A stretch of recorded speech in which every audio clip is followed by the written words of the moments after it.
What's up, everyone? Welcome back to Echoes of Elsewhere, the podcast that takes you deep into the forgotten corners of the world.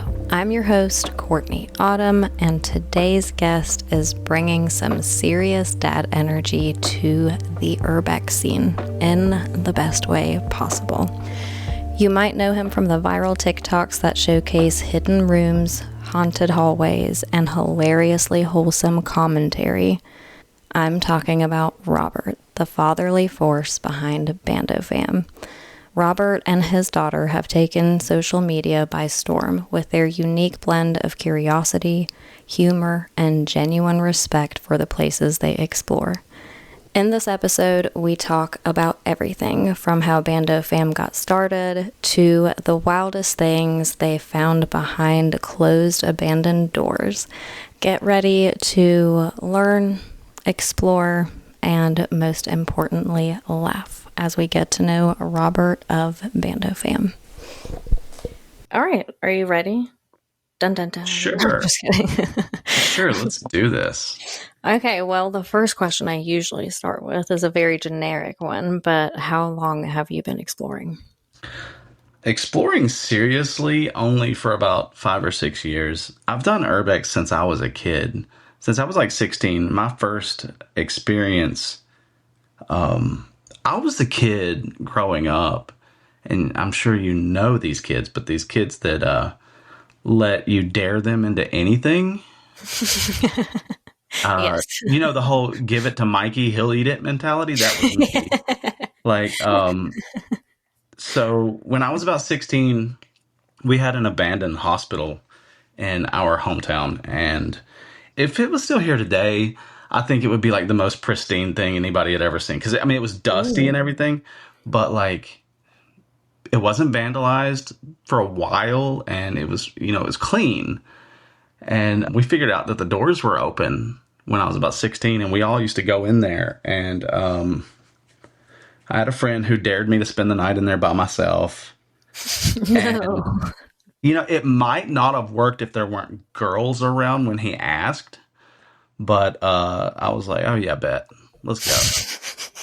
And it was terrifying. And I was walking around a little bit at night, and I remember finding this room that was like, even though everything was dusty, it was clean, there was still, like, you knew it was abandoned. There was one room that was more pristine than the rest of them. And I was like, this room is weird. And I remember walking in there and there being a Bible laid out on like a coffee table and it wide open. I was like, shit, no, I'm gone. But yeah, that was my first bando experience. That eventually ended up getting, you know, ruined. Lots of teenagers went there and messed it up. And by the end, there were huge groups of us like playing paintball in there before they tore it down. Might as well, right? Like, I had respect then, but I was still a teenager, you know? Like, Yeah. If y'all are going to ruin it, I'm going to take advantage of it. Totally. I've never understood destruction of these places. Even when I was a kid, like, I had no desire to harm the environment.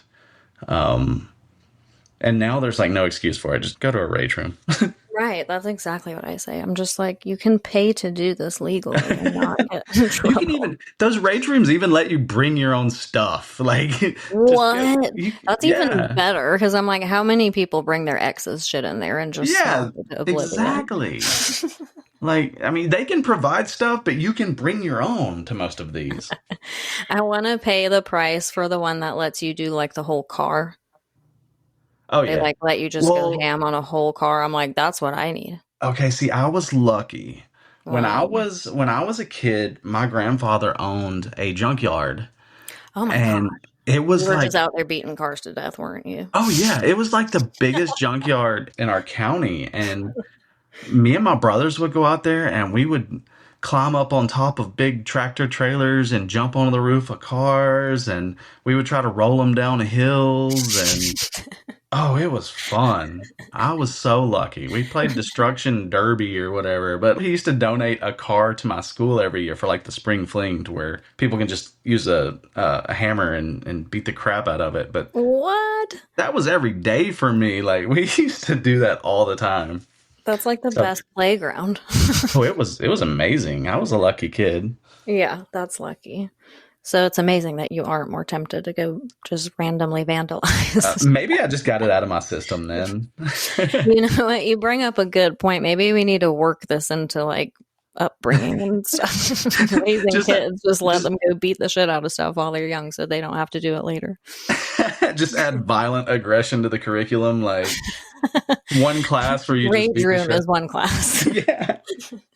I would have majored. I would have majored in it. It would have been terrible. You would be the instructor for it now at like a college level. Exactly. You're the professor of the rage room. Yeah, it was a fun childhood. I can't Listen, complain. That's what we're going to change your name to is Professor of Urbex. That has a much better ring to it. That's amazing. It sounds very like intellectual and classy. It's like you never know what you're going to get. Yeah, I think that might be a lot easier to explain to my daughter. Don't worry, I'll leave this part out. So that way you don't have to later. But I'm the one who calls you dad. She doesn't. She calls me father. I'm obsessed with it. Father. She is very proper to be from, Alabama. So she doesn't I like. love that. So she's never dadded you. You've always been No. father. No, Oh my it's God, always been that's father. really funny. She's like her first word was father. How old is she? She is 20 now. Oh, okay. She lives in Yeah. Tennessee, you said? Yeah, she just recently moved to Chattanooga. So it leaves me without an exploring partner a lot of the time. I was going to ask, have you guys always explored together, or were you kind of doing it first and you were like, come with me? And she was like, yes, this sounds cool, or what? Yeah, I've kind of always been an explorer. I'm an ambassador for Visit North Alabama. So I go on hiking trails and waterfalls, and I've done that for several years now. And when I was still married to my ex-wife, she was also a photographer, and she was contacted to publish a book, Visit North Alabama, and she did the first version of it, and then they contacted me to do the second version. Ooh. So we've been doing this for a really long time, even when I was still married, and Lacey went with us, and she got hooked on it, and now when she goes to college and when she's with her friends, they all go out and do it. And she's kind of she's kind of the leader of the group. Like, hey, let's go do that. I don't know if she's a leader as much as a antagonist. Where she's coordinator. or maybe they're like my friends and they all think she's crazy and they just follow along because I don't know, but she tells me all the time. She's like, "Hey, we went to this place. We went to a factory." Oh, that's cool. So she's done some exploring since she's been there. Oh yeah, absolutely. And cool. And I feel a lot better knowing that she's been to all these places with me, and she knows watch out for people, watch out for the floor. She always was a bit naive when it come to people. I was always so scared that she was going to go off into these places and, I don't know, try to befriend a homeless person, which is, I know it's a good attitude to have, but it also is a dangerous attitude to have. Totally. But I think growing up, she trusted people too much. And I think she's a little bit safer now. I hope she's a little bit safer now. We can hope. But she does go with groups, so like with her friends. And right. Is she one to ever explore alone, do you think? I don't see her doing that. That's good. I hope she's smarter than that. Well, she's going to listen to this, I hope, and then she might think twice. Oh, yeah. She's going to be like, Dad. Oh, no, she's going to be like, Father, you're still embarrassing. Listen, you have a proper attitude to be her dad. I think that's every genuine parent's concern if their child is out there urban exploring. It's just like, don't be naive about people. Yeah. Be super aware, be hyper aware, you know, and Yeah, never absolutely. there's no being too careful kind of thing. Yeah, yeah. And don't get arrested. Oh my gosh. Yeah, no. Do you ever explore alone? I will check places alone. If I'm riding around, I see a place, I might walk in. But usually when I'm alone, I don't spend a lot of time in them. I will pin them and bring a friend back. Yeah. It's just safer, with another person. Totally.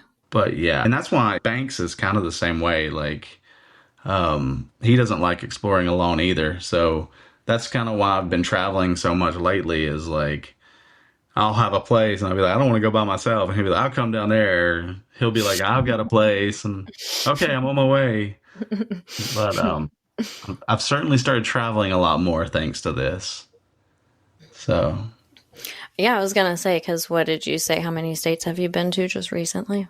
What's funny is like, it helped me get out of this rut that I was in where I was afraid to travel. And, I was afraid I was going to spend too much money, or I was afraid I was going to, I had like driving anxiety for big cities and stuff. And, meeting up with these guys, I've really gotten over that. So my whole life up until last year, I'd been to, I think, like 16 states my whole life. And in the past year, I've been to every single one of those states again. And then I'm up to like 24 now, I think. Wow. So like, I don't know. We've done a lot more traveling lately and I'm loving it. Like I went to New York City for the first time a couple of weeks ago. And Ooh, I don't know really? why I waited so long. That place is incredible. Did you drive there? Did you do any driving while there, I should say? No, I did not drive inside the city, okay? Because we let Gray X do all of that. Really? Was he game for that? Because he's from here. Oh, he didn't like it. I can't imagine how you do, unless you're like from there and you don't know any better. Oh, it's insane. It's insane. Yeah. Yeah, I couldn't have done it. And that's another thing about hanging out with those guys. They're all car people. They all love cars. And we'll pass a bando with like a Porsche 927. I'm making some shit up. I don't know. I don't know shit about cars. Like, I've never cared about cars. And we were on a trip in Oklahoma last week. And there was like a junkyard. And like, even with my grandfather having that junkyard, like, I never cared about them. Probably because they never. I would think you would know more about him, at least, being that he had a junkyard full of them. Barely. Like, when I go to the place to get my oil changed and they're like, what kind of oil you want? I'm like, whatever you recommend. Like, it's just never been my thing. I've never really cared that much. As long as it runs and gets me from point A to point B, it's never been a big thing for me. But we will go on trips and those guys will be like, oh, did you see that? And I was like, that car? And they're like, yeah, that car is a blah, blah, blah. And I'm like, looked like a car. I don't. It's old. I bet it doesn't even run. Like, why are you so excited Definitely about not. that? Yeah. That's so funny. You post a lot of cars when you go into these bandos, I've noticed. So I 100% assumed that you were like a car dude. Oh, that's what's funny. If you asked me to go back and tell you, shit about if you asked me to tell you what any of those cars were, I'd be like, ask Gray X. ask Big Banks what they are. I don't know. They were pretty, You're like identifying them by what they look like, and they're like, I don't know, we've seen 27 cars like that. Yeah. You're like, you know that red one, the old one, the rusted one. The one with the thing on the hood. And I was with Banks a couple of weeks ago, and we were in some small rural town in Alabama, and just this back road, like barely even paved back road. And this car come down the road. I was like, oh crap, look at that car, man. And I could tell, it was a nice car. And he goes, that's a Dodge Viper. I was like, cool. It's pretty. But he just, and we go, I don't know. It's a conversation that I'm never a part of when we're in the car talking about it, because it seems like every urbex guy that I hang out with they're all car people. But And you're like, y'all are speaking a foreign language to me. oh yeah, absolutely. I love it. That's so funny because I literally thought the opposite. I was like, oh, he's got like a lot of nice cars on his content. He really must appreciate cars. He probably knows a lot about them. And you're like, I could give two shits less. I mean, maybe it's because when I was a teenager, I grew up in a house with, a sister, and I mean, I had brothers, but I moved in with my sister when I was older, with my dad and my sister, and we never really talked about cars. My dad wasn't a car guy. I have a daughter instead of a son. I have a daughter that she never cared about cars. My knowledge, and this might be too much, but my knowledge of musicals is much better than my knowledge of cars. Listen, you lean one way or the other, I think. I know that is the most heterosexual statement you've ever heard in your life. Definitely. But yeah, I can do musical trivia all day. Like, meanwhile, I don't know what oil my car takes. My current car. Yeah. Do you know what your current car is?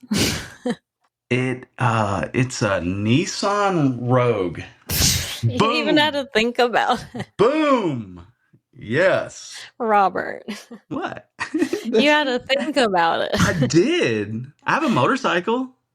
Do you know more about motorcycles than you do cars, or you just have a motorcycle? Fuck no. You're like, no. Question answer. I was like, give me one that won't kill me, but will be fun. You like, I have a motorcycle and I see it and it's a tricycle. Well, I need a picture.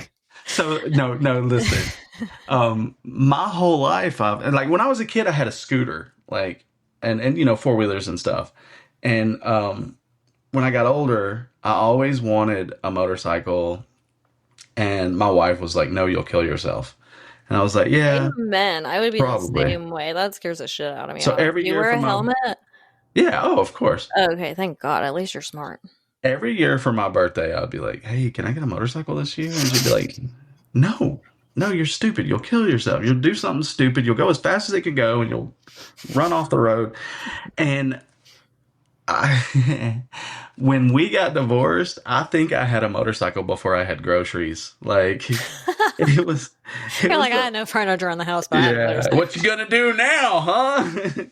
But I mean, it was just a scooter, and then I got a little bit more brave, and now I've got a dual clutch motorcycle, which is, I don't know if you know anything about them, but it's kind of like easier to learn on to get into the heavier bikes, which I know most people don't do, but I'm not going to kill myself. At least I know that I'm stupid.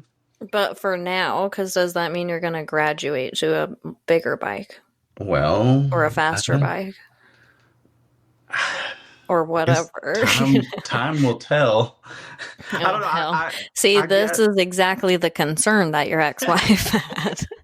You're just doing the gateway drug system with motorcycles. I didn't say she wasn't right. Like, you're just taking your time to let her completely be right. You're She's graduating a smart woman. slowly. Yeah. At least you're smart. At least you didn't show up with the most dangerous bike, like straight out. I did at one point. We were on a trip, and I decided to take my motorcycle, and we were going down this long stretch, and then out of nowhere, there's just like all these curves, and I didn't realize that. And I got on that motorcycle. I was like, "This is a long straightaway. I'm just going to see how fast I can go on it." And I got up to about 120. No. And it started to wobble, and it still hurts thinking about it. Like, it scared me to death. I had to pull over and sit on the side of the road for a minute. I was terrified. And now I'm a little bit smarter. Now you'll never do that again. Yeah. Oh my gosh, that would have terrified me, especially there. What are you doing? I learned the hard way, but not the hardest way. So that's true. So that was your warning. You usually only get one of those anyway. So yeah, exactly. I was lucky. Well, no more going 120 on the I love motorcycle. I love that we've talked so much about abandoned stuff. Listen, this happens very frequently. It's Yeah. not abnormal at Yeah, I all. mean, I've heard about your off the record conversations. Those get unhinged really quickly. Are you ever gonna like release bonus content, or are you? I've thought about it, but that particular conversation still won't make the cut because that's just, like, I went way too far. I even think at some point Jen and Rose were like, "We don't even know how to respond to you right now, so we'll just sit here in awkward silence," because that was way too fucking far. Echoes of Elsewhere, unhinged. That's literally what I called that episode. It was unhinged and unfiltered. Absolutely. Okay, so yes, let's get back to Urbex. I want to know what has been your most challenging explore. My most challenging explore in what way? Like either risky or like you got the shit scared out of you one way or the next, or maybe you got in trouble, or maybe physically challenging, like you had to like scale a roof to get in or something. I don't know. Physically challenging, I love. There's a prison that me and Lacey went to, and at that point in time, everybody was saying, "Oh, you can do it, but you're going to get caught." Everybody's gotten caught. Everybody's got caught. And a friend of mine did it, and he got caught. He made one mistake, and then I asked him about it, and he was like, "Just don't do this." And he drew out a map and like had details of how to get through. And he's kind of like me. Like some people will park in the driveway of the house and go in. And then some people like me will park like 3 miles away, charter a flight, skydive in, jump a barbed wire fence, tunnel underneath the... Like I do the most to not get caught. And that's what we did with this prison is we actually went on a bridge underneath the interstate. There were like bird nests and wasps and spiders and all that kind of stuff. And then went through the woods and over the wire. And there was security there, and we dodged them. They were on like golf carts and stuff. But stuff like that is my favorite. I love a challenge. Obviously I don't want to get caught. Yeah. But I don't want it to be too easy every single time. And that was a mission. That was one where we said, okay, this is the only thing we're going to do this day. You know, we're going to pre-dawn it. We're going to get up really early, get up there, do all this. And it was the most fun day, like just with me and Lacey. And at the end of the day, you feel like you've accomplished something. And now it's like, I guess security's way more laxed because like everybody's going to it now. And there are still people getting caught, but like everybody goes there. They probably had to give up at some point. And I love going with Lacey because she's hardcore. Like she's absolutely hardcore. Like she will do all of those things. She likes she's probably the challenging. Like yeah. Oh, absolutely. She's not scared of anything. Like when we did Six Flags New Orleans, we pre-dawned that, and we're walking up. And, you know, you park in a neighborhood that is not the greatest neighborhood in the world. We're walking up, and a car drives by and starts firing off shots. And what? We're like, oh, shit. So we hit the ground like in an irrigation ditch. And they kept going, but then they turned around and came back. And they started shooting again. What? And I was like, we're about to die. We've got to get somewhere. And I look over, and she's got her phone recording. Like, are you seriously recording this? Like, okay, Anderson Cooper. Like, that's amazing, but still. But the car left, and it didn't go back by, and we finally got up, and we went into Six Flags. Oh, my God. It was still dark. Immediately, we start seeing snakes, and it was, you know, non-venomous snakes at first, but then she steps on a cottonmouth. Ooh. And scared us to death. We dodged snakes all day. We saw a gator in the pond. Oh, God. And dodged security. And we do all this, and it was a fun, challenging explore. We get out, and we're walking past the gate at the beginning, and I hear her absolutely losing it, like screaming, like, oh, you know, making all this noise. And I'm like, what? And she goes, bees. And I was like, are you serious? Like, It's bees. Bees is what you're afraid of. We've been shot at. We've been chased by alligator snakes, security. But you're like, it's a fucking yellow jacket. Well, hold on. She might be justified if she's ever been stung by one, because that's no joke. Yeah, I guess. But I don't know. That's no joke. You'll never forget that pain.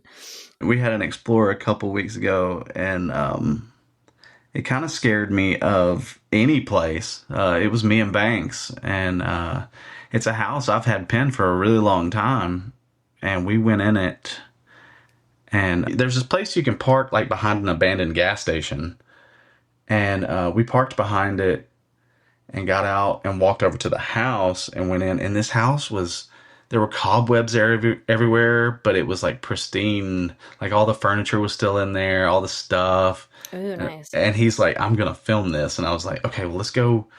We were nervous about the car.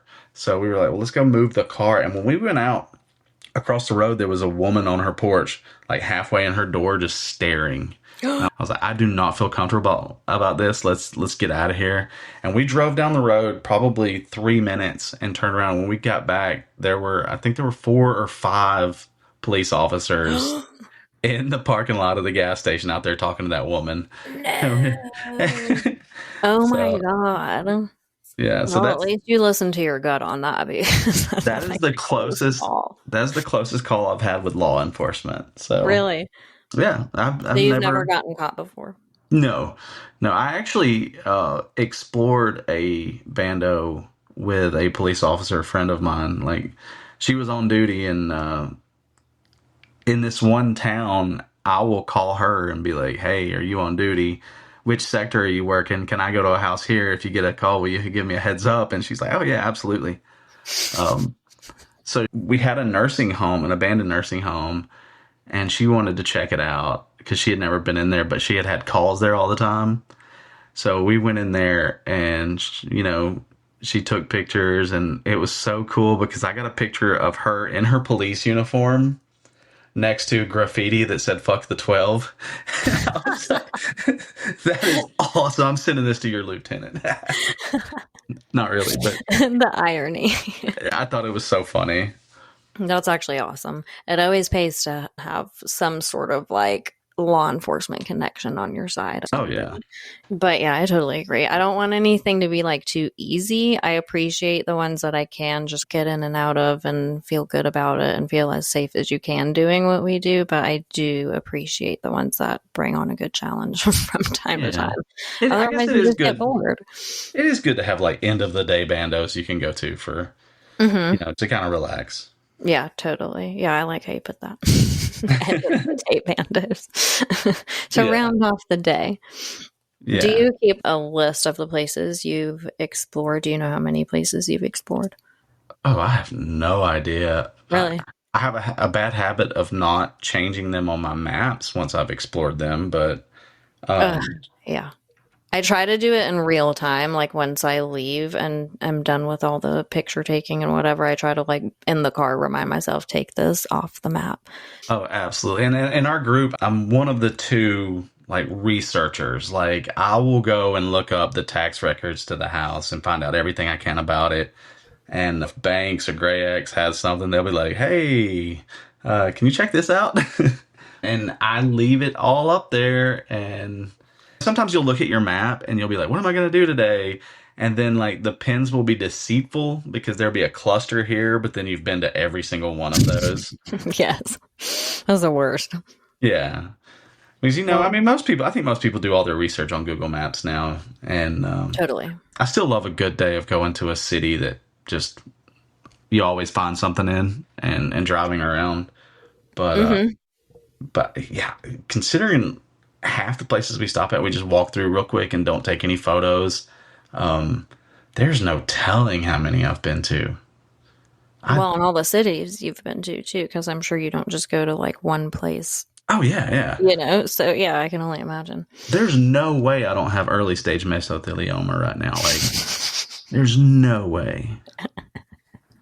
I think that's probably a sad reality for most of us that have been doing it for any extended amount of time. So when I published my book and I had to do signings, that was one of my signings that I would write to people is I risked mesothelioma and all I got was this stupid book or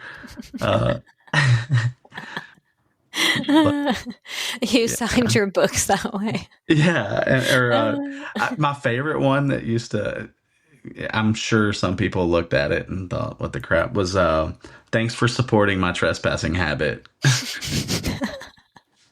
That's actually valid. Those are like my generic ones, but like, anytime I'd sign for a friend or someone I knew, I would write something more personable.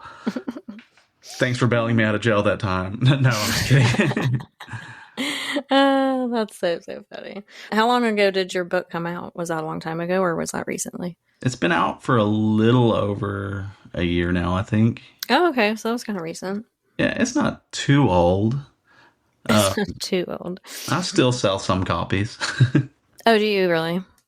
Yeah. Wait, is it the same publishing company that does like Abandoned Southeast? Oh, yeah. Gotcha. I actually talked to Leland before I published it. Yeah. And he kind of convinced me to go ahead and go through with it. But yeah, it's the same company that published his books. That's really cool. Do you have plans to do another one at all? I may, if they want me to. I don't really cover any specific area enough to, be commissioned to do another book. Oh, I see. It's kind of funny because, I talked about Lacey being a smart ass. My daughter, we went to a signing near my hometown, and my ex-wife did that first book, and then I did this book. And the woman who was over the signing was doing a Q&A, and she said, Lacey, do you plan on writing a book? Your mom has one. Your dad has one. And she goes, I'm probably going to write a real book. I was like, damn. Oh, my God. Damn. I love her. Oh, she's amazing. You would absolutely love her. I love her already. That is really funny. Oh my God. She didn't even spare you in a private conversation. She's the kindest asshole I know. Then you've probably raised her just right, in my opinion. Yeah. Yeah, I feel like kindness gets mistaken for weakness too often. So you got to have like some sort of edge, and being an asshole is a good one in today's atmosphere. She will let you know real quick. Obviously. She said a real book. Holy crap, that's funny. I think she hates when I tell that story, so sorry. Why? She should be so proud of that moment. If she listens, she won't get this far. It's fine. She'll get bored and start listening to music here in a minute. Do you miss exploring with her now that she's living somewhere else? I do. Every time she comes back, we try to go somewhere. And if I'm in Chattanooga, I try to get her to go with me somewhere. I love that. What is she in Chattanooga for? She moved in with one of the people she went to JSU with, and somebody she went to college with, one of her friends. And she just loved it there, I think. She wanted to get the hell out. Yeah, exactly. And that's what it boils down to. I think she's never been really Southern. Like, I grew up in the South, so even though I don't prefer, like, country music, like, I still get nostalgic sometimes when I hear it. Not her. If she hears country music, it makes her angry, I think. Like, there's no way to make her angrier faster than the sound of a steel guitar. And I mean, I raised her like that. I raised her on 90s grunge and 90s alternative, and I think that's her nostalgic stuff. But again, you raised her right. That's so funny. I'm the same way though with country music, and people are always astonished because I live in the South, and I'm like, no. Oh yeah, I can't stand it. But it does, like the old 90s country, it does, create a nostalgia for me just because I heard it so much when I was little. Mm-hmm. It's the era of time. I get it. Yeah, absolutely. What kind of abandoned place is your favorite? Do you prefer any one over the other, like houses, hospitals, schools? I love history. So I love any place with historical significance or with a story. There's a place in Alabama, and Leland talked about it, where they held Geronimo, and it was a psych hospital for a while. Mm-hmm. And there's just a lot of history. I love houses because you see history there. Time capsules. Mm-hmm. I do the mansions with banks. I like them. I like to see how grandiose they are, and it's amusing, but it's not my favorite. It's more like, can you believe people live like this? Like, because Totally. I grew up poor, and see these houses is still astonishing to me. Most of the time when we go to these mansions, I will try to get pictures of the other guys for their profile pictures and stuff, and I don't really care about those as much. I'll do a TikTok or something, Mm-hmm. but it's not my You'll find thing. the secret closet. Exactly. Exactly. Oh, That's your thing. yeah. We have a house not far from here where we found a KKK membership card. And first it makes you sick, and then it makes you like when you hold it in your hand and you're like, we're not that far removed from the atrocities that happened here. Totally. And I think exploring abandoned places like that really put that into perspective, and they really help you realize how connected we are with our past, and how our past isn't that far back. No. Yeah. We're not that far removed from it, and I don't know, that's one of the things I love about this. And even though that was, like I said, an atrocity, and the way people were treated then, the way minorities were treated, it makes you realize that it wasn't that long ago when it was at the absolute worst for some people. Mm-hmm. That is so true. But to me, I love places that put things like that into perspective, whether it's an atrocity or whether it's something amazing. We went to a house and found a newspaper from when JFK was president. And it's just, those are my favorite things when I see history. I love hospitals and funeral homes as much as the next guy, but anything with history is going to be my absolute favorite. And I don't want to discount the other places. I do love the other stuff. I think it might actually be my favorite Explorer, but Ghost Town, when it was still doable. Ooh, yeah. I grew up going to that place. Like, I remember Really? going there when I was a kid. I remember the Wild West fights that they would have there. And Wow. then to see it abandoned was the most surreal experience. Wow. I wish I could recreate that at other places. Like, I wish there were other places I'd been to that I could see now with nature taking over. Mm-hmm. But that was an incredible experience for me. So that Wow. was one of my favorites. I'm so jealous of that because I feel like that's a lot of our dream. We want to Yeah. end up in a place that's abandoned that was ours at one point, like our school or that park we went to or something. And I haven't had that experience yet. I was lucky enough to go back to the first abandoned school I ever explored, and I was 19 when I explored this school, so it's way more Yeah. decayed and rougher now. So that was like the most full circle kind of thing. But yeah, that's really, really awesome. I can't imagine having gone there as a kid because it's so cool already to just, have I, it in the Urbex community. So to I've have gone seen there is I've, really cool. I've seen a lot of these places repurposed, like, old schools. Like, there's a place in Huntsville. It was an abandoned school that they turned into a huge brewery, and Mm. it's neat. It's still got the lockers in there, and they've put like a speakeasy behind the locker, so you like move the lockers, and it's a hidden room. Oh, But wow. Cool. it's still fun to me to go into those places that are repurposed and be like, I remember coming here when it was abandoned. Like, there was a dick on that wall. Like, it In was. every bando. It's cool in a way. Obviously I miss the bandos, but it is Hmm. neat to see. Like, Huntsville, like, you won't find many bandos in Huntsville because Huntsville's really good about repurposing old buildings. And that's the closest big city to me. I live right in the middle between Huntsville and Birmingham. And Birmingham's the opposite. Like, Yeah. it's loaded. Like, there's Yeah. a lot of stuff there. Listen, I've never been to Alabama, and I think I got like 47 pins in Birmingham Absolutely. alone.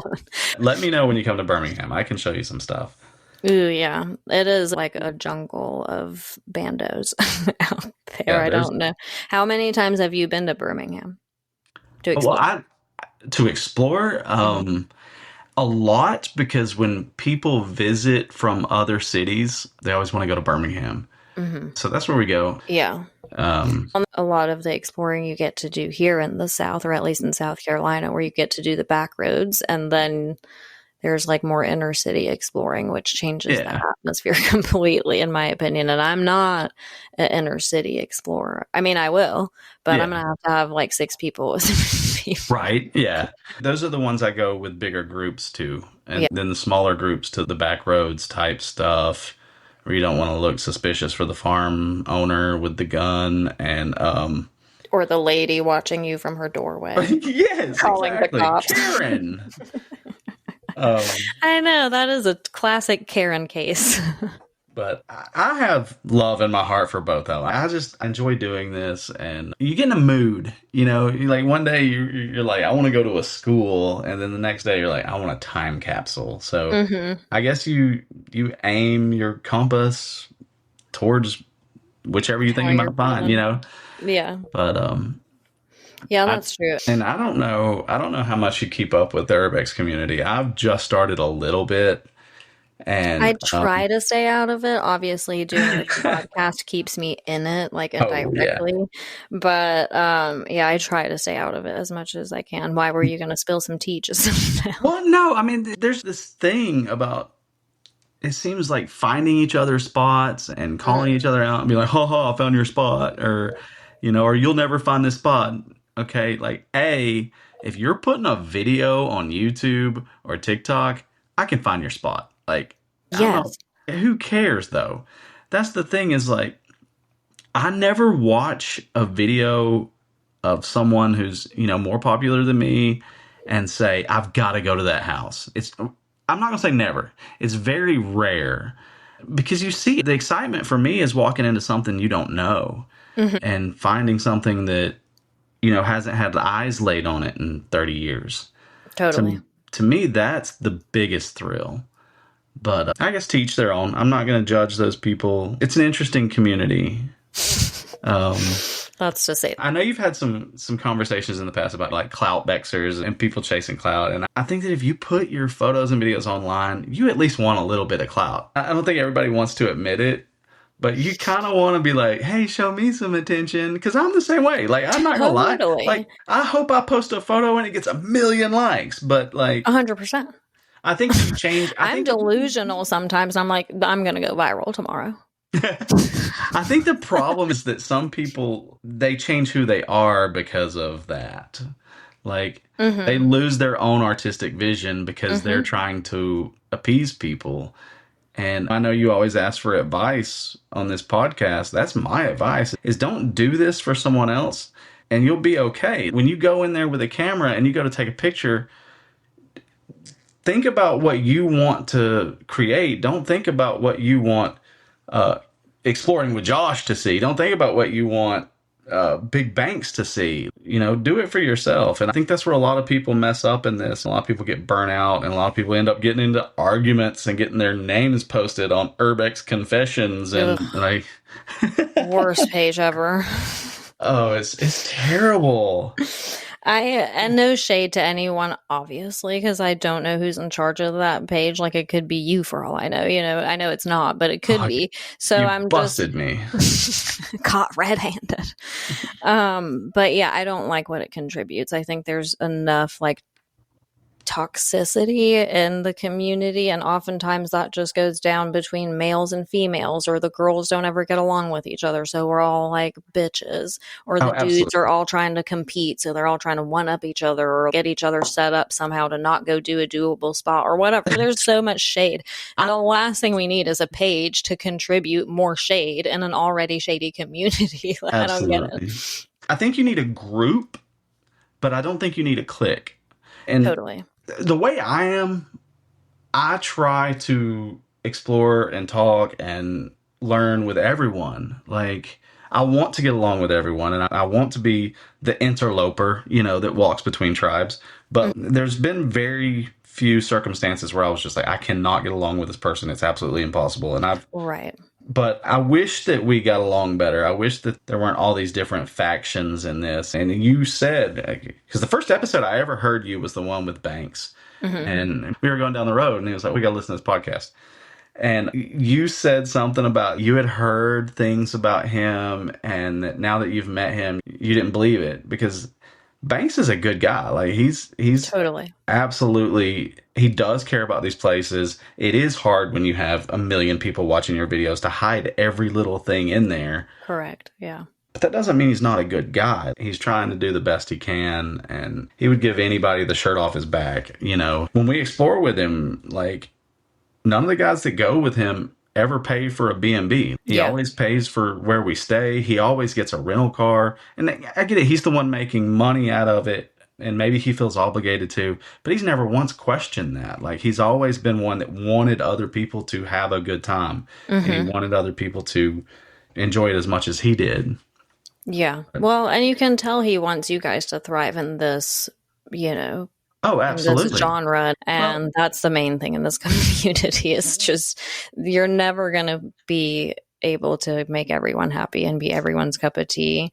But I can't imagine how much pressure he's under a lot of times, you know, with a lot of the heat that he gets, because there is no doing this like perfectly in general, but especially not when you have that many viewers. Oh, absolutely. And a rising tide lifts all ships. And I think that that's how he sees things. And I think his dream isn't for him to be rich and famous. I think it's to be able to do this with all of his friends and go travel and all of us be successful at it. And I'm not trying to make this my full-time job. Like, it would be nice to make money doing this. I make a little bit every now and then on TikTok, but I'm not gonna lie, if I had the opportunity to make money doing this, I would do it. And I think most people who do enjoy this would take that opportunity if they had it.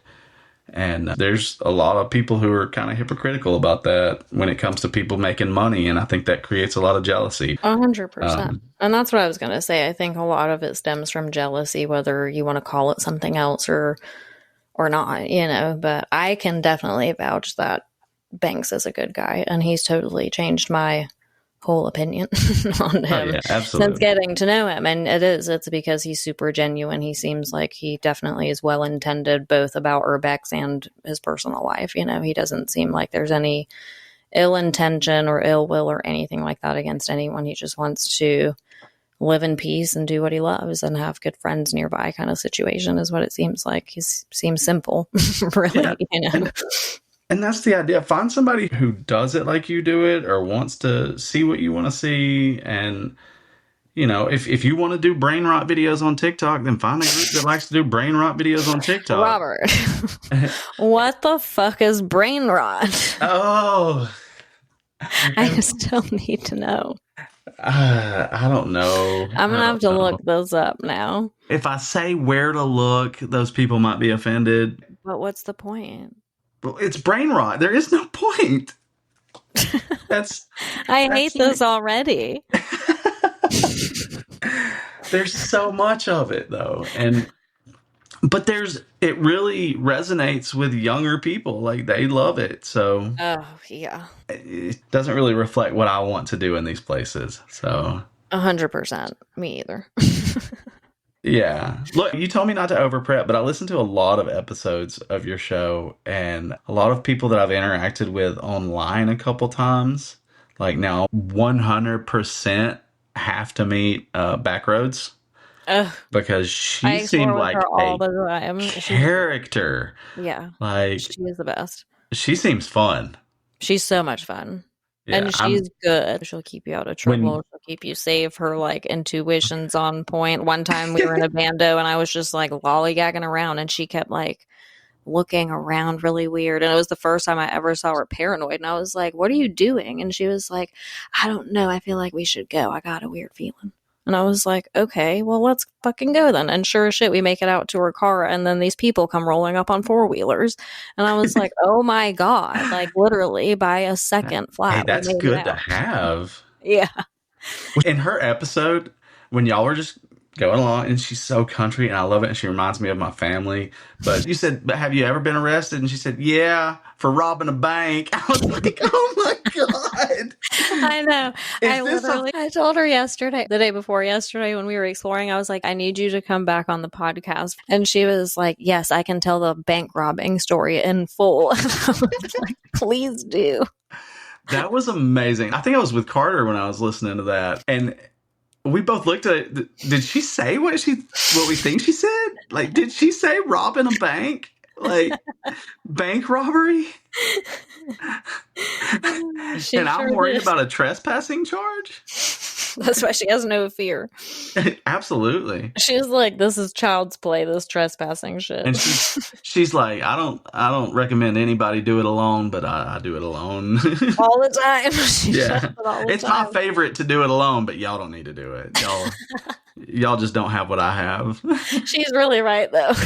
Yeah, I bet. She really is. And normally I would call somebody on something like that and be like, okay, you're special, but she really is. Like, she does have it to do it alone. I can't even say that I do. And I might, but I don't want to test it. Like, I would rather just be safe and have someone with me. And she'll just full force. I mean, the first time we ever explored together, we were driving up to this one bando and it was really situated close to this other house. So it almost looked like this occupied house could be the owners of this other house. And she's like, I'll just roll right into the driveway and I'll ring the doorbell and ask him if we can go in. But I was like, what? Is spot on. That's amazing. Love it. I'll have to bring her with me. Then you'll have real trouble on your hands with Vicky, me, and her. Oh, absolutely. I'm terrified. In the best way. And I know I'm going to get tagged with some weird nicknames. And that's the thing is I've talked to Vicky for over a year and I never once thought that our conversations would come to light elsewhere. Appropriately only on Echoes of Elsewhere. Oh, absolutely. Only that Echoes girl would talk about stuff like that. I'm not even the one who brought it up, so you can blame her fully for that. Oh, I'm sure. I'm absolutely positive now. Like, I don't know. Between her and Rose, I'm fucked when I hang out with you. I just know it. The dress photo is going into the reveal reel. You know what? I don't Rose sent it to me and she is like, by the way, he said you should insert this in the reel. And I was like, well, now I'm going to. I did not say that. I did not say that. I don't care because you know what? I told her, I was like, you know what? I looked sexy in that dress. You do. She was like, he's one of the ladies. Well, we were doing a shoot and she was wearing it and I was like, let me show you how to pose. And I was like, I tell you what, just let me have the dress and you take some pictures of me. And she started taking pictures. She was like, how do you know how to pose like that? I'm like, I've been doing photography for a long time, okay? But it was fun. I was trying to get a laugh out of her. And I'm an idiot for the bit. Like, I just want people to have a good time and I want people to laugh. And sometimes I regret doing things, but not often. When they go into reels. There's the internet. Oh, yeah. It's completely different now. There's the internet, and that's going to be around for a long time. Yeah. Yeah. Look, I'm never going to be the president. It's all good. As long as you know how to have fun. There's people that take themselves too seriously while doing it. And I'm like, listen, we can have our time to be serious. I know we're here to work. We're all here after something. But in the meantime, well, we should distract each other with fun. People are so critical with that kind of stuff. Like, I'm unserious anyway. And I know there's a time to be serious, and I will. But Banks caught crap in some of his earlier videos that I was in. It was specifically where a woman died on the couch, and it was a time capsule, and it was amazing. And we went through, and we were outside. He was doing the outro, and me and some friends were out there, and we were in the background, and it was like 5 or 6 of us. And I was like, hey, he's trying to film his outro right there, and we're in the background. Let's all pretend like we're like churning butter or something. Or we started doing this little dance, and he took him a minute to notice, but we were all doing it for like a minute. And he goes, what are these guys doing? Look at them. He goes, they're churning corn. I was like, churning corn? and it was funny. It was a joke, and everybody was laughing. And then the comments hit. Oh, no. Someone died there. Y'all need to be more respectful. I don't think you're being respectful enough. And it's Oh, like, my gosh. chill out, dude. Like, she can't hear me. No, that's terrible. I shouldn't have said that. But no, I get unhinged in the same way over the comments, though, because I'm just like, okay, but come on. Like, you act like I laid on the couch and acted like a dead lady, you know? yeah, right. Like, that would be inappropriate. Yeah, I wasn't drawing chalk outlines. I wasn't like... I don't know. I wasn't putting up caution crime tape. Yeah. It's some people are those picky. are the same people that comment on your stuff and they say, "Did someone let you in there?" Yeah. Do you have isn't that illegal? Do you have permission? I'm like, no, it's urbex. But you have to be careful because it really upsets some people. And I understand, like, no, I don't. I don't understand the outrage that some people have over it. And I'm just, that was the fastest change of mine. Well, you know what? It's like, No, I don't. I'm going to be empathetic? Nah, just kidding.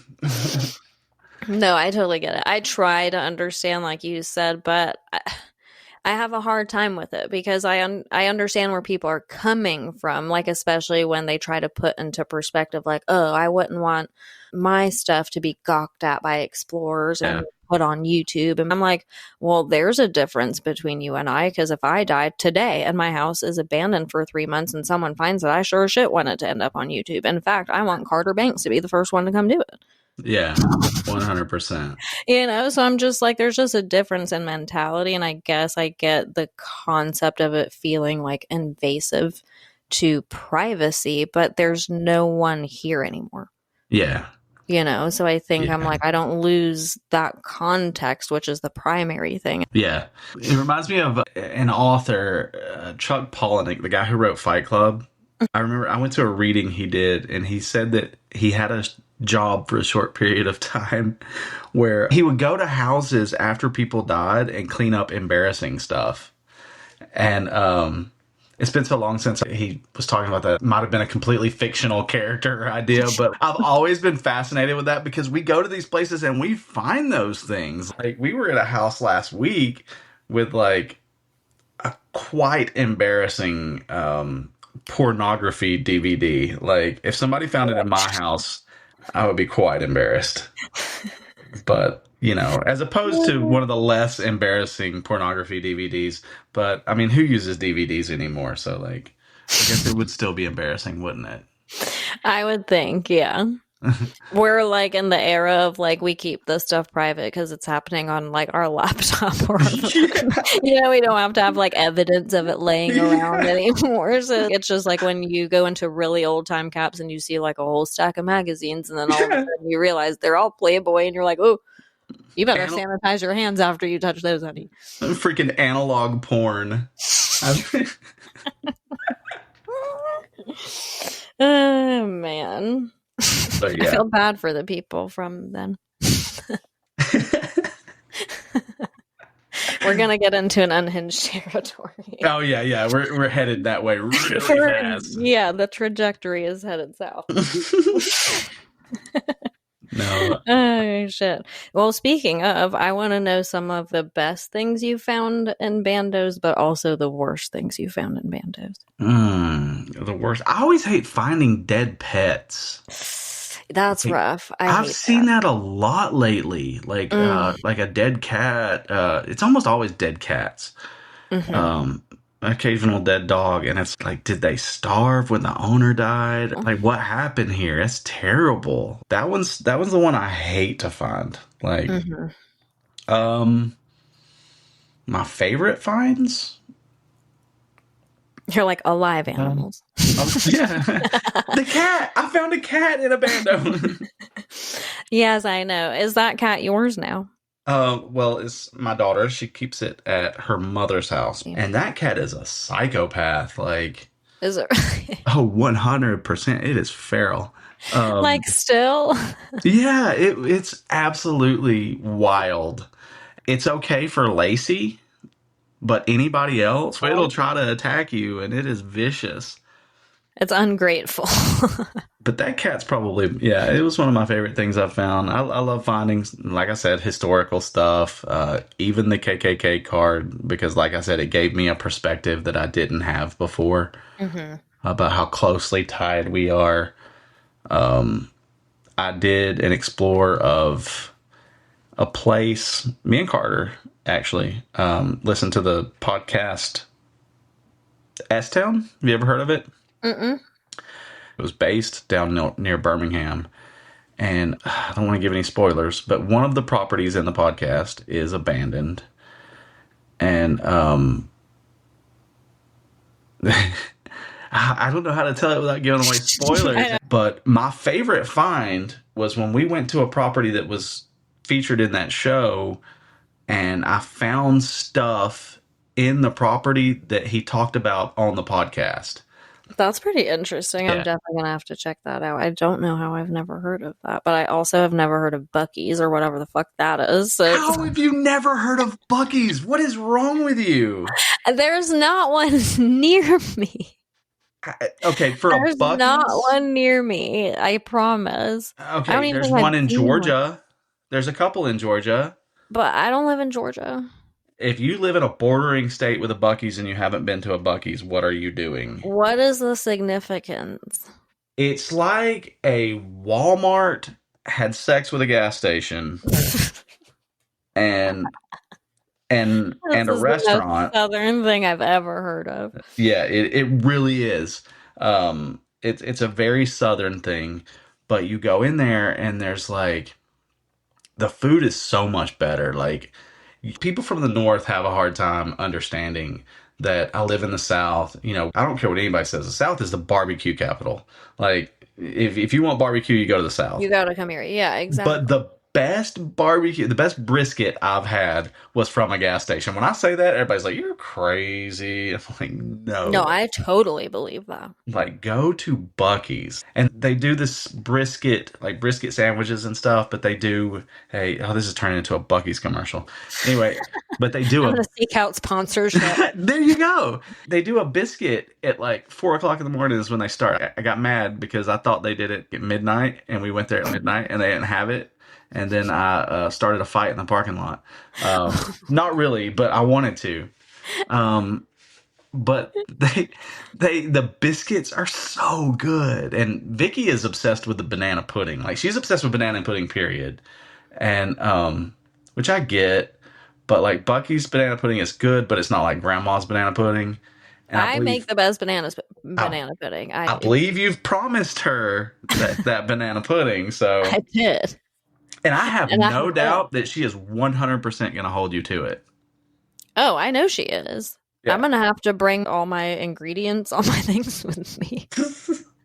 Because there's no way to transport with banana pudding. That's true. In the dead heat of the summer, especially. But yeah, I'm going to have to figure it out. I'm going to have to come over to your house and make banana pudding, I guess. Well, we're going to stop at Bucky's. You're going to have to be there. Don't go to Bucky's before then, because I want to see your face. Bucky's. That's where we have to meet. I want to see your face when you walk in this place, because it's insane. You can get. They have like Bucky's brand like salsa and jelly and chips and candy. Good? Oh, it's fabulous. I always get. I know it's weird. It's a very southern thing, but I always get pepper jelly when I go there. I've never had that. It's so good. But I'm like interested. I'm just now at a point in life where I'm like expanding my palate. I was like a very basic bitch before. And so now, like before, if you would have said that to me a couple of years ago, I'd have been like, oh, what's wrong with you? But now that sounds interesting enough for me to want to try it. Well, if you explore with me and Banks and Gray X and Peril Photography and Bronder and all those guys, we have a tradition. When you hit a good bando at the end of the day, you get celebratory pho. So if you don't like pho, you're fucked. You're fucked. No pun intended. But yeah, that's what we always do. We have celebratory pho. That's really funny and random kind of. Yeah. I literally thought you were going to be like, we have to stop at a Bucky's. No, but you can't pass the Bucky's without stopping at it.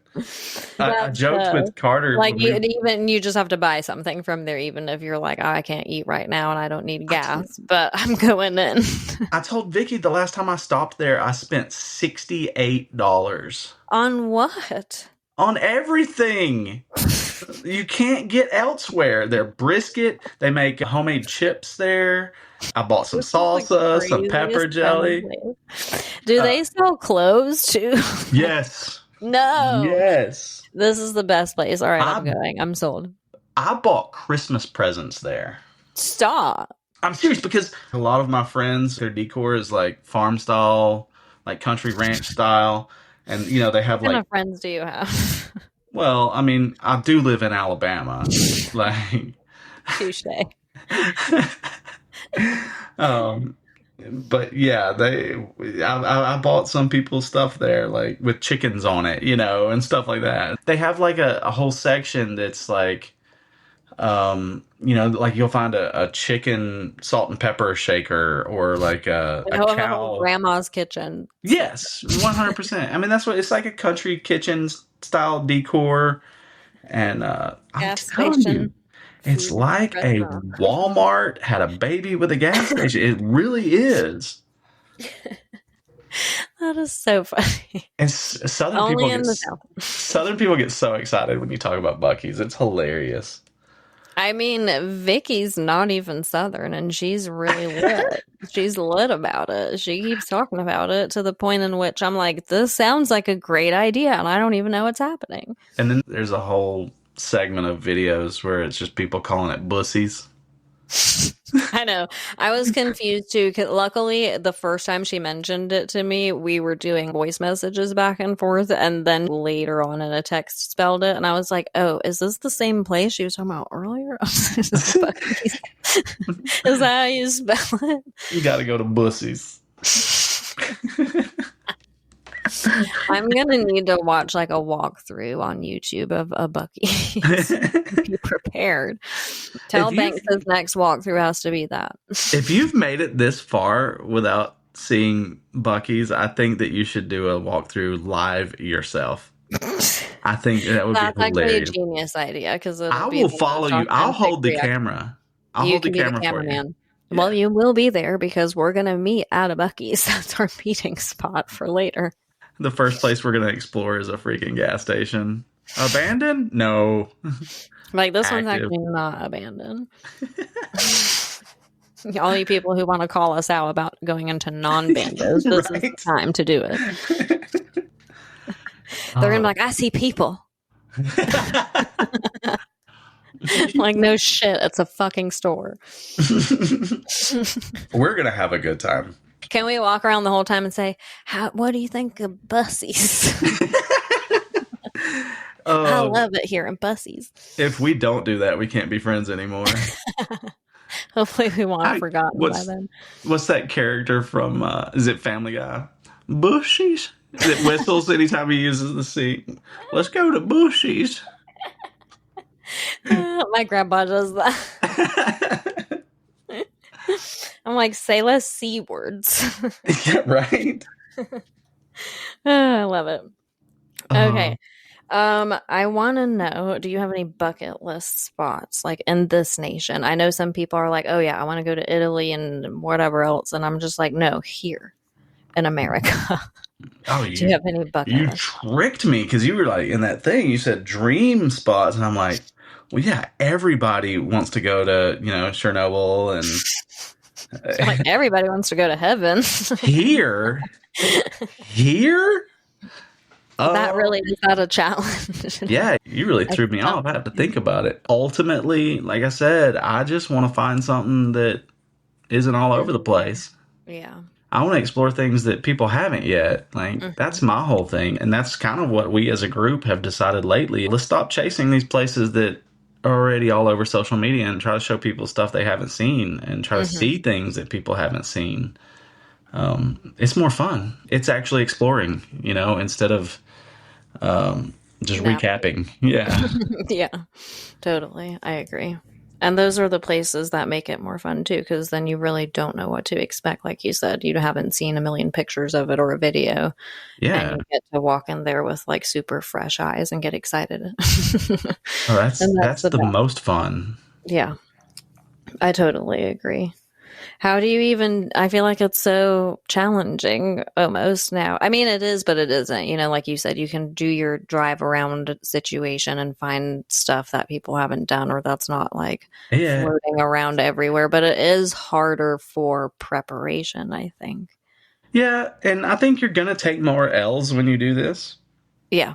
You know, we had a spot and I drove from Huntsville, Alabama to Nashville to pick up a friend, and then I drove to Oklahoma to hit a spot, and we couldn't get in. And it's just, Oh no. you get there and you're like, we couldn't get in. Well, let's make the best of what's around. Let's try to find something else. And, Hmm. we didn't find a whole lot, but I hung out with my friends and we had a good time and we laughed and we got to hang out. And I'm never going to take a trip that far and be upset because I'm doing things, I'm getting out, I'm exploring, I'm with my friends. And at the end of the day, I'm not sitting on my couch. I'm not playing a video game. I'm not, at work. Yeah, So definitely. you're never going to hear me complain about going on a trip and having bus. So to me, it's worth the risk to go that far to try to find something. And if you don't, oh well. It's just not meant to be. If we don't get celebratory pho, we still go to a Chinese restaurant. So we don't complain. Well, and in general, it's fun. And sometimes when you have to improvise and actually go explore, then it does make it a little bit different instead of just a whole planned out map of things that other people have done already. And that kind of already takes the whole adventure out of it. Yeah. Well, we try to get a couple spots that we're almost certain on when we go on those big trips. And then just look around. And we will scout an area so heavily to find those few spots that feel guaranteed. But sometimes it just doesn't work that way, especially in certain cities where it seems like everybody has a Ring camera now. Like, you can go to the most abandoned house that nobody's lived in 20 years and they'll have a Ring camera on the door. And when you've driven so far, like, we even make up, like, hey, does it work? Go up there and hit it and be like, hey, we're with DoorDash. Did you order some food? Where's your fucking food? It's in the car. We were checking first. No, like... That's a good cover. You should just keep like an empty paper bag in your We didn't order any food. At least you have some evidence of something. We actually hit a door cam on a celebrity mansion. Oh no! See, that one of our last make me nervous. Oh, it's got an abandoned car in front of it, and I don't think anybody lives in the house. I don't think anybody's lived in the house for a long time. But it is still owned. Like, when you check tax records, it still is owned by that celebrity. Oh, really? And somebody answers when you hit the Ring camera. So what? Yeah, somebody answers, and I think they're watching it, obviously. Yeah, it's from not one we can hit. But it's cool to me to go through these rich neighborhoods and see these houses that, like, we passed by Cardi B's house not so long ago, and that's insane. It is insane. There were like 20 cars in her driveway, and they all cost more than my house. So it's still fun, Crazy. Yeah, well, that puts things into perspective sometimes too, where you're just like, what? Like, what do these people wake up to every morning? Oh, 100%. It's baffling to really even try to wrap your head around. Oh, yeah. Because it's not our normal, far from. Yeah, and like I said, I grew up poor, so I go into Kenny Rogers' old mansion, before they start redoing it, and it's like nothing I could ever imagine. Oh my gosh, yeah. That place is huge too, isn't it? Yeah, absolutely. Yeah. Wow. It's always a realization. Like, I don't know. I would never want anything like that. Like, I don't need a house that you need a scooter to get to the other side of. Like, you might have to install like rail carts or something inside your house. Like, where you get all your daily steps just going from the living room to the bedroom. I don't need that. But, you know, some of those hot tubs look nice. You are right. I'm with you there, though. And just like the 20 cars thing, I'm like, who needs that? You know, like, yeah, I wouldn't remember what they were. Obviously, you don't even remember what you drive. If I was a millionaire, I would probably drive some Your car. motorcycle. Yeah, it would be some practical car, like, that I wouldn't look suspicious in going to a bando, and it would get good gas mileage. We need good gas mileage. Hey, that's a good idea. Literally. You're brilliant. That's what I would do. I always regret the times that I didn't, because I'm like, no, I don't really want to like freak people out. And I'm like, yeah, I do. Because then when I roll up to the bando, even the cops themselves have to question if I'm one of them. It's so funny because, you know, one person we explore with has a very, very nice truck. I won't say who, but Carter. Call him out. He's got a TRX, and it's an amazing truck. Apparently, car people really love it. Apparently, they're really fast. And I drive sometimes when we're on long trips, and it is easy to drive. It's fun to drive. You forget how fast you're going sometimes. And we'll go to a gas station. Somebody will be like, hey, man, that's a nice truck. And I'm like, yes, it is. But it's so funny because, like, me and him will meet up somewhere, and we'll go somewhere, and be like, we're going to go to this poverty-stricken neighborhood. And he's like, let's take your car. It'll stand out less. Like, you're a dick, dude. Like, I get it. You're right. But ouch, right in the balls. Sounds like your daughter saying she's going to ride a real bus. Yeah. But I like my car. Thank you very much. It gets. You're like, I like my Nissan Rogue. Yeah, your truck gets like 2 miles to the gallon. Okay, buddy. It is You're pretty. Like, we can't even make it out of town before we got to fill up the gas tank. Yeah. He's gonna kill me when he hears this. He's probably kind of like my daughter. He won't listen this far. You never know. He might know that he's going to get brought up at some point, so he has to screen the conversation. Yeah, Carter, I love you, buddy. I was going to say, it's a no shade zone. He knows. He knows how. Yeah, it is. Anything I'd say to you, I'd say to him. So totally, yeah. Well, and we're not really saying anything bad. Yeah. If anything, it's him that owes you an apology. Never go on a long road trip with him because he does not like stopping to use the bathroom. What do you mean? I mean, like, get a fucking catheter. Because, like... What? Wait, hold on. What does he do? I don't know. I think he just has the world's largest bladder. Yeah, well, it's kind of just seals it up in there. It doesn't go. It's kind of a joke between me and the other guys that go with him a lot. That somebody will be like, "Hey, man, can you stop at the next gas station? I gotta pee," and he'll like forget, and we'll go past it, and like an hour later, just be like, "Hey, I still gotta pee, man," and then he'll like forget before we pass another one. I would die. And like eventually, we're like in the car looking for bottles laying around, like. But I'm like, at least pull over, man. He's just, he gets in the zone when he gets talking or listening. And does he not drink any liquids? Like, I'm telling you, he's got to have like a bladder that's bigger than he is. Like, you know, it's not Big Banks, it's Big Bladder. Like, they don't call me Big Banks for nothing. I love it. Well, that's good to know that I'm going to have to wear a Depends. You know, go before you. And like if it starts smelling like pee in here, blame it on Carter. Anytime we do stop. A diaper on.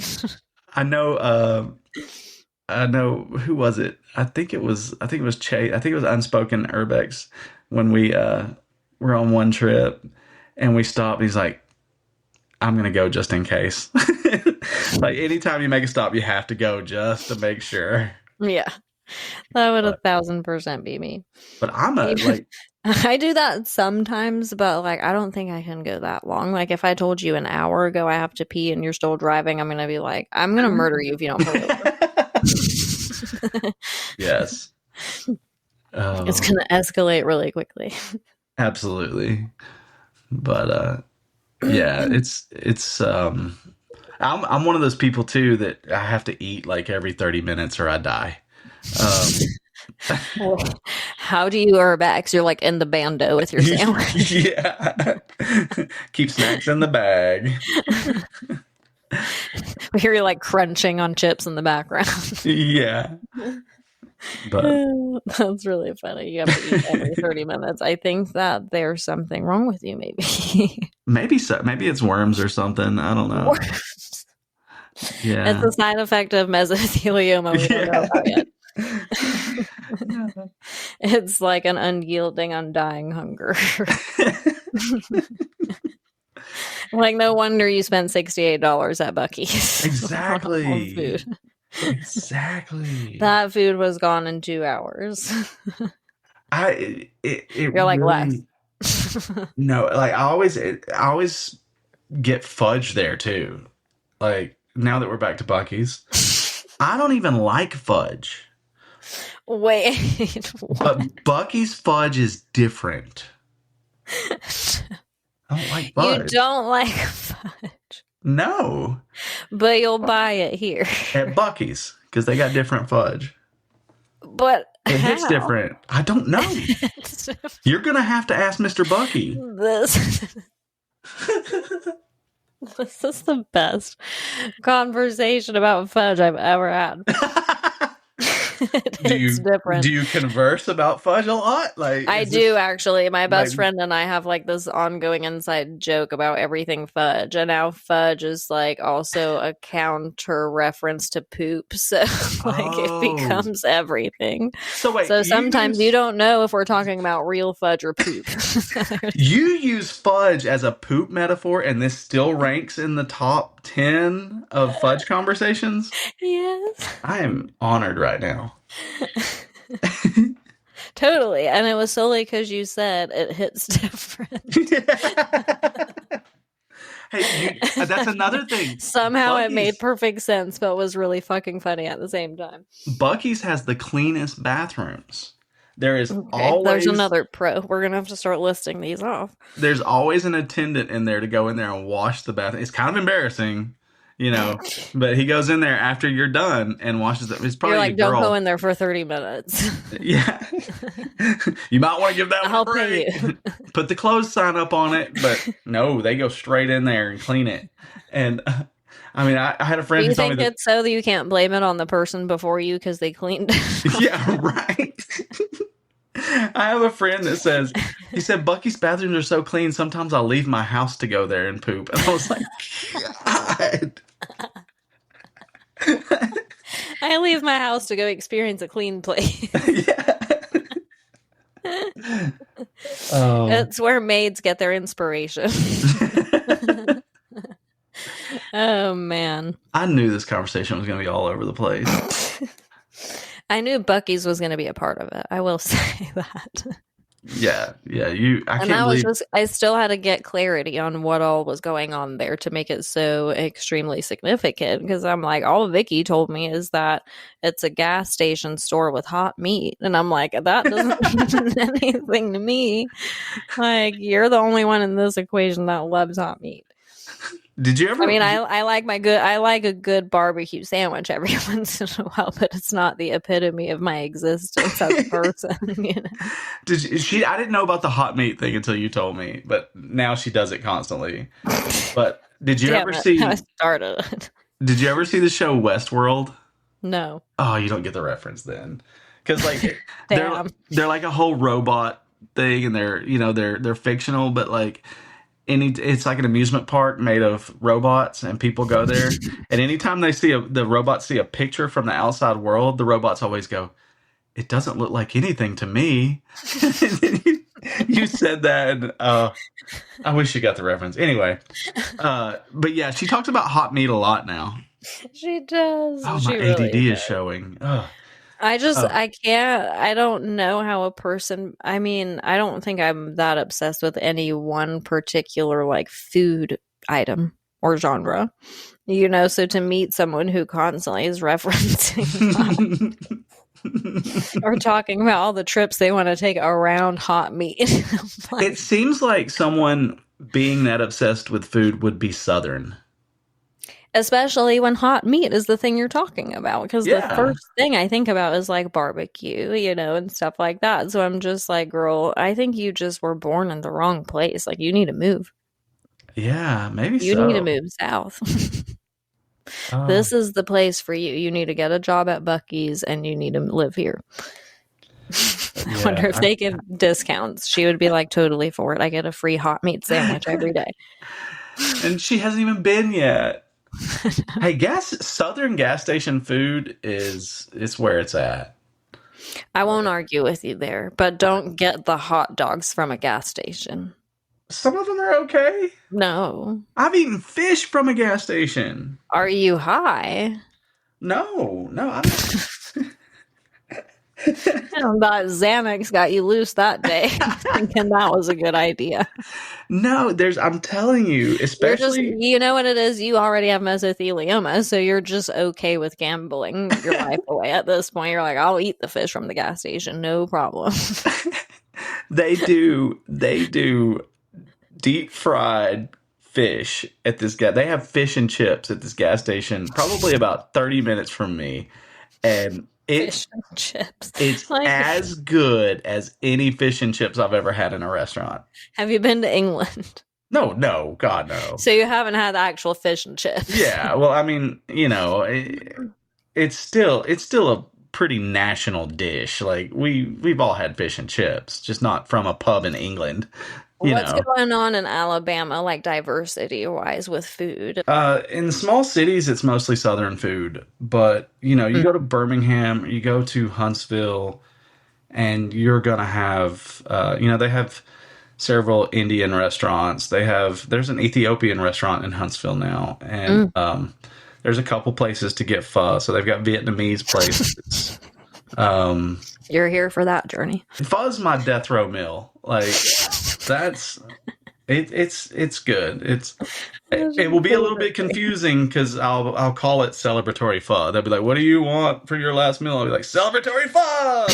Like, this isn't a celebrating situation, sir. But it's your last supper. Yeah. But we've attached celebratory to it for so long. Why change it then? It can't be called anything else now. But, those bigger cities they have a good range. And, Atlanta's only like 2.5 hours away from me, maybe 3. I think it's kind of the culinary capital of probably like at least the Southeast. But Atlanta's a huge place. It draws in a lot of big time chefs now because there's so many different cultures there. Yeah. But that's so true. It is huge. Do you ever go there for exploring? Oh, yeah. Really? Atlanta sketches me out for some reason. I can't do it. Oh, yeah. I hate the road system in Atlanta. It's the worst. If you pay attention to that Urbex Confession page, you will never want to go hang out with an Atlanta explorer. But, I mean, there's good people there. I know I've met a couple explorers from Atlanta that were great people, and I will explore with again. Totally. But like I said, just don't listen to the Urbex Confession page. How's that? Don't even follow it. Yeah. Just block it like I did. Oh, did you really?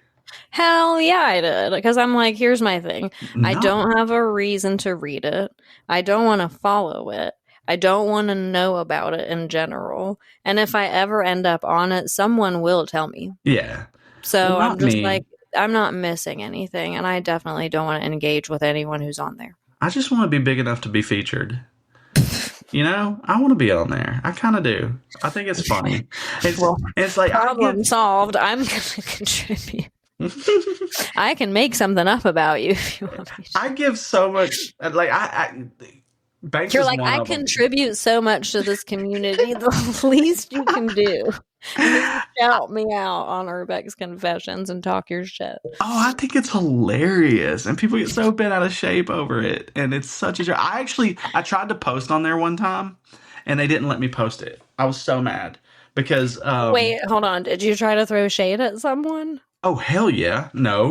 Okay, so I have this unspoken, even though I listen to musicals and I love musicals and I don't know shit about cars, I am extremely heterosexual, but I will joke about a crush that I have on Peril Photography because he is a very attractive man.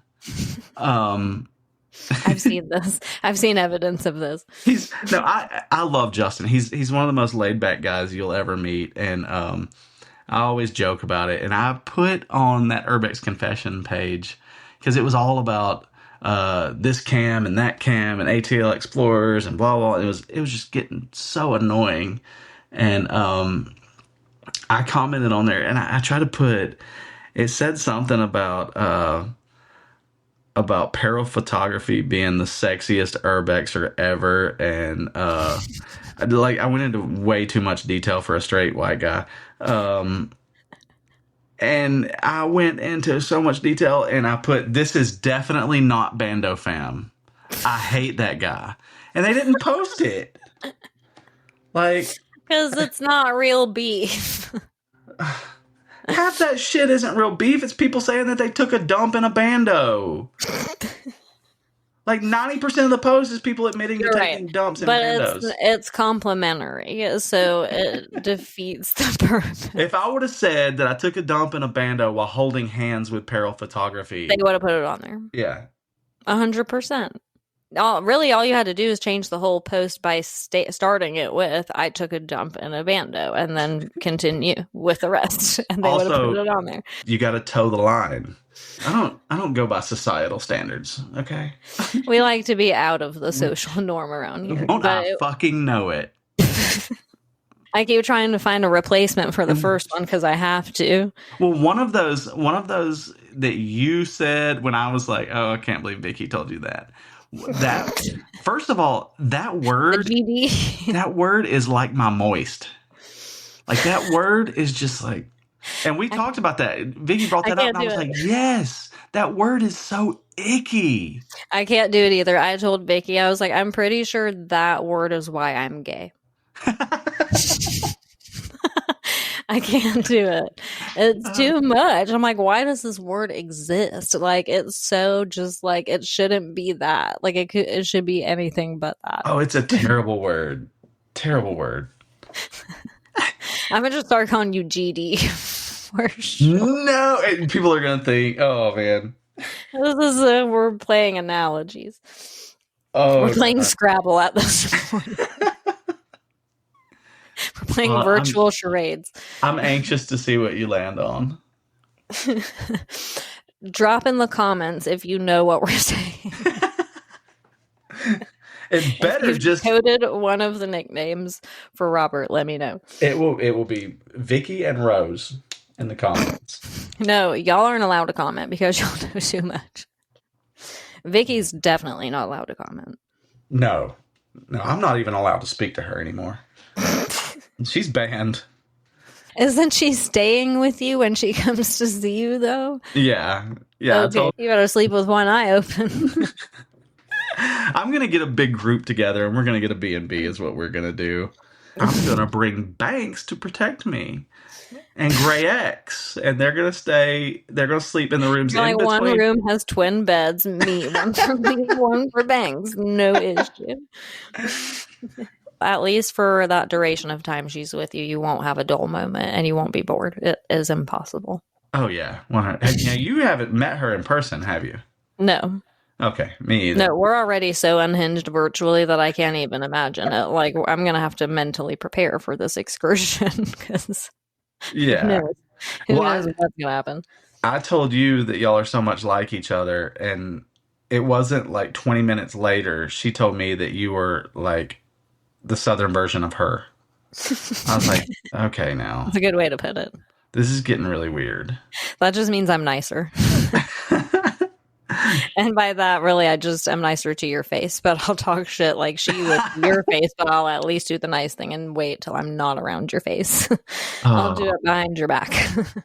oh, now I have to worry. I'm just kidding. Not you. Your grandfather did on the That's what everybody transparency. says. But not you. If we don't know each other, you have to worry because that leaves too much wiggle room for judgment. Like I told Banks, I was like, listen, Yeah. I was with everyone else. Like, look at this guy. He's always lying about stuff. We were with another explorer that just recently started hanging out with us just last week. And he was like, man, I talked a lot of smack about you, you know. I just heard things and none of it's true. And I'm like, dude, if you knew how often he gets that, like it's not even funny. But yeah. it's sure crazy. That's a very like normal experience for him. I challenge anybody, and I even said it on that Urbex confession page when somebody was talking shit on him. I said, spend one day with him, go hang out with him and explore and see if you still feel the same way. Because I just don't think you will. Like, he's a good guy. Mm-hmm. I totally agree. I can't imagine anyone not changing their mind. Yeah. That would be hard to believe. Something's wrong with you then, if you don't. 100%. Then the heat goes back on you, basically. Yeah, like, what's wrong with you? So what is next for you for, like, your agenda of explorers? Do you have any plans for any good spots to hit or anything you can or want to share? It's I've got a lot of stuff. I've been traveling so much, I've kind of neglected things in my own area, and I've got a lot of spots that I've found in Alabama and in the South that I need to check on. I think either that or we had talked about up near one of our other explorers, like in the Northeast, visiting. I don't want to give away too much. But I'm trying to work more on YouTube because that's what they're all pressuring me to do it, and I don't have that ability to walk around like they do, and I have to sit and think about it. So I've kind of thought I'm gonna start taking video while I'm there and then narrating when I get home. Just get a mic and. So I'm hoping to work more on YouTube and do more stuff on YouTube. My love is photography, so I will continue to do that.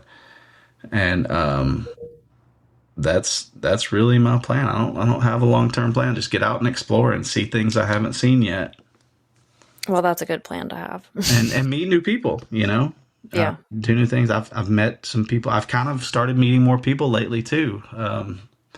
With Rose and all those people, and I want to explore with you. I want to explore with Backroads. There's so many people lately that I want to get out and explore with. Yeah, totally. And I think that's the plus side of the community when you find people you actually like jive with, and and you do it the same way, and you don't have to worry about them not respecting the space or the location or not being a good time while you're out, kind of thing. Yeah. Or not stopping to pee, apparently. That's the thing. Oh, that's so funny. Well, I'll let you get into the last thing I like to do, which I'm sure you know is the Explorers track. If you just want to give me a song that you like to either listen to when you're on your way to a bando or that has some sort of meaning in your urbex journey. I am a music person. Like, I was tormented because I saw that we had to do this, and I love music, but there's not really one song that gets me hyped. I'm gonna say it's a song that Apparel Photography made a video of when we went on a trip last year. It's Begin by Letting Go by Etherwood. And I know it's like cliche, like you want to listen to like System of a Down or, something that gets you in the mood to go in there. But I want to get in like an artistic frame of mind when I go into these places. So I want something that kind of gets those gears going, because I know I'm going to go in, I'm not worried about the hype of it. I'm worried about getting in the frame of mind to get something that I'm proud of or something that I like. So I might be a little bit different than some of the other people, but that song's kind of my vibe right now. I like it. Yeah. Good choice, solid choice, I will say.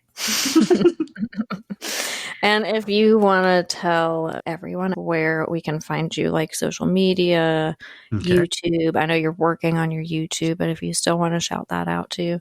Yeah, it's BandoFam on everything, and it may be the BandoFam on something. I don't know. You can find me. I'm on Instagram. I have a link tree. The only thing I don't really use BandoFam for is Facebook, and that's just Robert Posey, and I try to do everything from my personal page there because I do the ambassador thing. But TikTok, BandoFam, that's what it is pretty much everywhere. Okay, good, cool. Yeah. Well, I hope it's not your worst episode. Oh my God, no, are you joking? I had so much fun. All right, well, yeah, I'll be waiting to hear it. I'm excited, and it was fun. It was a actual conversation. Yeah, well, I hope that's what it felt like, and it took the pressure off. Yeah. Alrighty, well, I hope you have a good day. All right, you too. That is a wrap on this episode of Echoes of Elsewhere. Huge thanks to Robert from BandoFam for joining me and sharing his stories.